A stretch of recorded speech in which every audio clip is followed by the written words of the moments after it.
ఒకరి చూడండి. ఫస్ట్ రూపారెడ్డి ఎవరు, మీరు మీరు మీరు ఎవరు, ఆమెకు డబ్బులు ఎందుకు ఇచ్చారు, ఇదంతా ఎప్పటి నుంచి జరుగుతుంది? నేను అన్ని విషయాలు మీకు క్లుప్తంగా చెప్తాను. నేను కూడా బీఆర్ఎస్ నాయకురాలనే, ఉద్యమ నాయకురాలనే. నేను మైలార్దేవపల్లిలోనే ఉంటాను. రూపారెడ్డి గారు ప్రకాష్ గౌడ్తోనే బీఆర్ఎస్ పార్టీలోకి రావటం జరిగింది. మాకు అప్పటి నుంచి ఆమె బాగా పరిచయం. ఎందుకంటే ఆమె ఏమన్నా ప్రోగ్రాములు చేసినప్పుడు మమ్మల్ని పిలిచేది. అట్లా బాగా పరిచయం అయింది. అయితే ముందుగా బీఆర్ఎస్ పార్టీ వాళ్ళకి, కాంగ్రెస్ పార్టీ వాళ్ళకి, బీజేపీ నాయకులందరికీ చేతులెత్తి నమస్కరిస్తున్నాను. ఇందులో అన్ని వాస్తవాలు ఉన్నాయి. మీరు వాస్తవాలు తెలుసుకొని మాట్లాడండి అన్నలు, అక్కలు, చెల్లెళ్ళు అందరూ. ఎందుకంటే దీన్ని వక్రీకరించే రూపంలో చూస్తున్నారు అందరూ. ఇది వాస్తవం. నేను చెప్పేది 100% వాస్తవము. మేము గత 3 సంవత్సరాల పైన 4 సంవత్సరాల లోపు ఈమెకి అమౌంట్ ఇవ్వటం జరిగింది. ఎందుకు ఇచ్చారో కూడా నేను చెప్తున్నా వినండి. ఆమెకి ఎక్కడో బిజినెస్ చేస్తున్నాను, అదేదో బిజినెస్ అని చెప్పింది నాకు. అక్క నాకు 4 కోట్ల రూపాయలు వస్తాయి నెల రోజుల్లో, నేను అర్జెంటుగా 10 లక్షలు కడితేనే నాకు ఆ 4 కోట్లు వస్తాయి అని చెప్పి చెప్పటం జరిగింది. చెప్పిన తర్వాత నేను ఒక వారం రోజులు టైం తీసుకొని అందరి దగ్గర 2 లక్షల రూపాయలు వసూలు చేసి ఆమెకు 10 లక్షల రూపాయలు క్యాష్ ఇచ్చాను. క్యాష్ ఇచ్చిన తర్వాత నేను ఆమె దగ్గర ఎటువంటి ప్రూఫ్లు తీసుకోలేదు. ఎందుకంటే తెల్లవారు లేస్తే మనము ప్రోగ్రాముల్లో కలుసుకుంటాము. ఆమె మణికొండలోనే ఉంటుంది. ఆమె చేసే ప్రోగ్రాములు చూసి బాగా కరోడ్పతి ఏమో అని చాలామంది నమ్మారు అమాయకులు నాలాంటి వాళ్ళు. ఎందుకంటే ఆమె చేసే హట్టహాసము, ఆమె చేసే ప్రోగ్రాములు ఒక పెద్ద కరోడ్పతులు డబ్బున్న వాళ్ళు చేయాలే తప్ప మాలాంటి వాళ్ళు ఎవరం చేయలేము. అటువంటి మేము కూడా చేసాం ప్రోగ్రాములు, కానీ అంత అట్టహాసంగా మేము ఎప్పుడు చేయలేదు. అయితే తీసుకున్న తర్వాత 2 నెలలు అయింది, 3 నెలలు అయింది, ఏడాది అయింది, 2 ఏళ్ళు అయింది.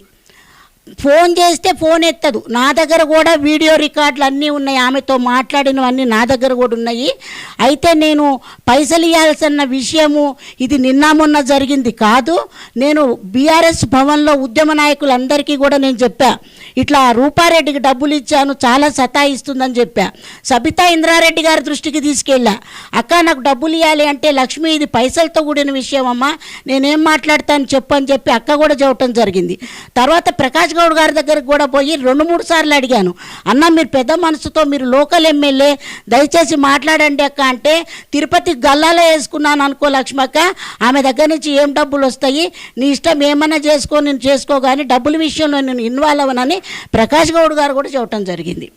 అయిన తర్వాత మళ్ళీ ఏం చేశాం మేము, ఈ తమ్ముడు రెడ్డి మా దగ్గరే ఉంటాడు, నన్ను ఆటోలో తిప్పుతాడు. ఆ రెడ్డి ఏం చేశాడు, ఒకరోజు నేను మణి రెడ్డి కలిసి మేమందరం ఆమె ఇంటికి వెళ్ళటం జరిగింది. అప్పుడు మా తమ్ముడు ఏమన్నాడంటే, అక్క ఆమె దగ్గర ఆమెకు డబ్బులు ఇచ్చినట్టు ఎటువంటి కాగితం లేదు నీ దగ్గర, మళ్ళీ నీకు మోసం అవుతుంది అక్క అంటే, ఆ రోజు నేను పోయి కొంచెం గట్టిగా తిట్టడం జరిగింది. వాస్తవంగా వాళ్ళ ఎప్పుడు పోయినా వాళ్ళ బిడ్డ, మా అమ్మ లేదు, మా మమ్మీ తలుపులు తీయరు, ఇంటికెళ్ళి ఫోన్ ఎత్తరు, ఇంటికెళ్ళి గంటలు మీరు అక్కడ ఏమైనా సీసీ ఫుటేజీలు ఉన్నా కూడా మీరు పరిశీలన చేయొచ్చు. ఎన్నిసార్లు పోయినా తలుపు తీయరు, తలుపేసుకొని లోపల ఉంటుంది, లేదంటే వస్తున్నారని తెలిసి తప్పించుకుంటుంది ఎవరన్నా ఇన్ఫర్మేషన్ ఇవ్వగానే. అయిన తర్వాత మేమేం చేసాం, మీకు ఆ రోజు నువ్వు ఏమన్నా రాసియాల్సిందే, మమ్మల్ని మోసం చేస్తున్నావు అన్న రోజు ఆమె స్వహస్తాలతో నాకు 2 చెక్కులు ఇచ్చింది. నేను తీసుకెళ్ళిన మనిషికి కూడా ఆమెకు 60 లక్షల చిల్లర అయింది. అవి కూడా చెక్కులు ఇచ్చింది, ప్రామిసరీ నోటు రాసి ఇచ్చింది. నోటు రాసి ఇచ్చిన తర్వాత ఆ చెక్కులు ఎప్పుడు వేద్దామన్నా, ఏం రూపాయి చెక్కులు వేయాలా, చెయ్యంగా ఎత్తేది. ఒక 10 ఫోన్లు చేయంగా ఫోన్ ఎత్తి, లేవక్క వారం రోజుల్లో ఇస్తున్నాం, ఒక 10 రోజుల్లో వస్తున్నాయి, అట్లా మభ్యపెట్టుకుంటూ వచ్చిందే కానీ ఆమె ఒక్క దమ్మిడి పైసా లేదు. నా భర్తకి పైసలు ఇచ్చిన సంగతి తెలీదు. ఇంట్లో కూడా నేను ఏం చెప్పుకోలేక సైలెంట్ అయిపోయి ఇక వాళ్ళకి మిత్తులు కట్టుకుంటూ ఎన్నో బాధలు పడ్డా. నా అవస్థలు అన్నీ బడి చేసిన తర్వాత ఏం చేశాను, ఇక కోపం వచ్చి మొన్న 4వ తారీఖు నాడు బ్యాంకుకి వెళ్ళి ఈ చెక్ వేసి 5 లక్షలు రాయించి, బ్యాంకుకి వెళ్ళి చెక్ వేసిన తర్వాత ఆ బ్యాంక్ వాళ్ళు ఈ నెంబర్ కూడా ఇచ్చారు, అమ్మ ఫోన్ చేయి తర్వాత అని. వేస్తే ఈమె చెక్కు పరిశీలిస్తే 9 రూపాయలు ఉన్నాయంట, దాంట్లో ఓన్లీ 9 రూపాయలు ఉన్నాయి. లక్ష్మక్క నీకేనా చదువు రాదు, చెక్కు తెచ్చినావని వాళ్ళు కూడా పాపం బాధపడ్డారు.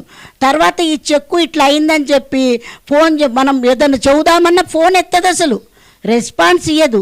తర్వాత ఈ 4వ తారీఖు అయిపోయింది. 5వ తారీఖు నాడు మేమేం చేసామంటే, మణికొండలో ఎవరో చాలామంది బాధితులు చాలామంది ఆమె ఇంటికి వెళ్ళారు. వెళ్ళిన తర్వాత ఈ మణి అనే ఆమె కూడా ఈమెకి కూడా చెక్ ఇచ్చారు కాబట్టి ఆమె కూడా వెళ్ళింది. నాకు ఫోన్ చేశారు, నాకు ఫోన్ చేస్తే నేను నా చెల్లెల్ని తీసుకొని పోయినా. పోయేప్పటికల్లా వాళ్ళ ఇంట్లో కొంచెం హల్చల్ జరిగింది. ఆ వచ్చిన వాళ్ళు గొడవ జరిగింది. ఈ లోపల పోలీసు వాళ్ళు వచ్చారు. మేము ఏ బీరువాలు పగలగొట్టలేదు, ఏ చెక్కులు దొంగతనం చేయలేదు. వాళ్ళ కూతురు చెప్తుంది మా బీరువా పగలగొట్టి చెక్కులు ఎత్తుకుపోయారంటుంది. 5వ తారీఖు బీరువా పగలగొట్టాం అనుకుందాం, చెక్కులు తీసుకున్నాం. 4వ తారీఖు నా చుట్టమా, బ్యాంక్ మేనేజర్ గవర్నమెంట్ నా చుట్టమా? మరి 4వ తారీఖు నేను చెక్ ఎట్లేస్తాను దొంగతనం చేసిన దాన్ని? అయితే మీరు రాసిస్తారు, మీ అమ్మ కూతురు ముద్దుగా తిని ఇప్పుడు ప్రకాష్ గౌడ్ని అడ్డం పెడతారు. ప్రకాష్ గౌడ్ కొడుకు నేను ఒకటే చెబుతున్నా, నాయన నువ్వు పెళ్లి చేసుకుంటే సంతోషం, కాదని ఎవరు అన్నారు, అది మీ సొంత విషయం. నువ్వు కోట్ల రూపాయలు అప్పులు చేసిన ఆమె ఇంట్లో ఉండాల్సిన అవసరం నీకేముంది? నువ్వెందుకున్నావు?